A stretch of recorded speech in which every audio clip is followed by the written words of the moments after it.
Bob used to think habits were about willpower. He thought if he just tried harder, everything would magically stick. But now Bob knows something different. He knows habits are not about motivation. They're about biology, timing, and friction. And today you're going to follow Bob through one ordinary day, the day he finally made habits work. Bob begins by waking up, not checking his phone, not negotiating with himself. He begins by doing the hardest thing on his list. Why? Because he learned that the first 8 hours after waking are biologically primed for action. Dopamine and adrenaline are naturally higher. This is when your brain is best at pushing through resistance. Bob calls this resistance limbic friction, that heavy feeling that makes you procrastinate or avoid. Therefore, he schedules his highest friction habit here, whether it's studying, writing, deep work, or intense exercise. Not because he feels like it, but because his biology makes it easier right now. Before starting, Bob does something strange. He closes his eyes. He mentally walks through the steps, sitting down, opening his laptop, starting the first task. This takes 30 seconds. Bob learned that mentally rehearsing a habit just once activates the same neural circuits as doing it. This lowers the activation energy needed to start. Starting feels easier because it literally is. Bob doesn't say to himself, I want to be productive in the morning. Instead, he says, I'm the kind of person who does hard things early. Bob ties the habit to who he is, not just what he wants. Why? Because goals get checked off while identity sticks. After finishing his hard task, Bob does something he enjoys. For him, it's exercise, not because exercise is the goal, but because exercise is what he calls a linchpin habit. A linchpin habit is enjoyable, is easy to start, and makes other habits easier. For Bob, exercise improves focus, improves sleep later, and improves food choices. One habit quietly fixes multiple others. He doesn't force habits he hates. He uses habits he likes to pull the rest along. When the afternoon arrives, Bob doesn't push himself because he doesn't need to.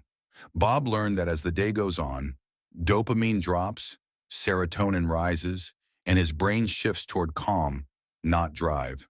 So Bob adjusts. He matches his habits to his energy. Bob schedules low-friction habits here. Language learning, journaling, creative work, reading. Nothing that requires brute force. He also reduces bright artificial light, gets some late afternoon sunlight, and keeps stress tapering down. Bob isn't being lazy, he's being strategic. Every habit Bob does has a clear start and end. Same order, same general time period of the day. This creates task bracketing. His brain learns, when this starts, the habit happens. Don't obsess over exact times to schedule habits.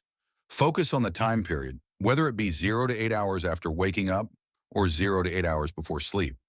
You'll have the same feeling and the same sequence of actions before doing the habit. Different days, same pattern. That's how habits become automatic. Bob protects his sleep like it's part of his habits. Because it is. He knows habits don't wire during effort. They wire during deep sleep. He knows that sleep is non-negotiable. Bob will explain how he gets perfect sleep another day. But in general, he dims lights at night, keeps his room cool, avoids bright light if he wakes up, and doesn't stress about perfection. No sleep equals no rewiring. Bob doesn't try to change everything. Instead, he writes down 6 habits. Each day, his goal is to complete 4 or 5, not all 6. By doing this, he trains the habit of doing habits. No punishment for missing, no makeup days, no perfectionism. After 21 days, Bob stops trying. He simply observes which habits are automatic now, and only then does he add more. Bob still messes up, though. Sometimes he grabs his phone mid-work, but he doesn't fight it before it happens. He acts after. Right after the bad habit, Bob inserts a good one, a stretch, a breath, writing one sentence. This rewires the circuit while it's still active. No guilt, no self-talk, just replacement. Bob didn't become disciplined overnight. He didn't optimize his life. He just stopped fighting his biology. He learned to do hard things early, use habits you enjoy, match habits to energy, sleep to lock them in, and replace, don't resist. He used to rely on motivation, but now he has something better. a system that works even on bad days. And if it works for Bob, it can work for you.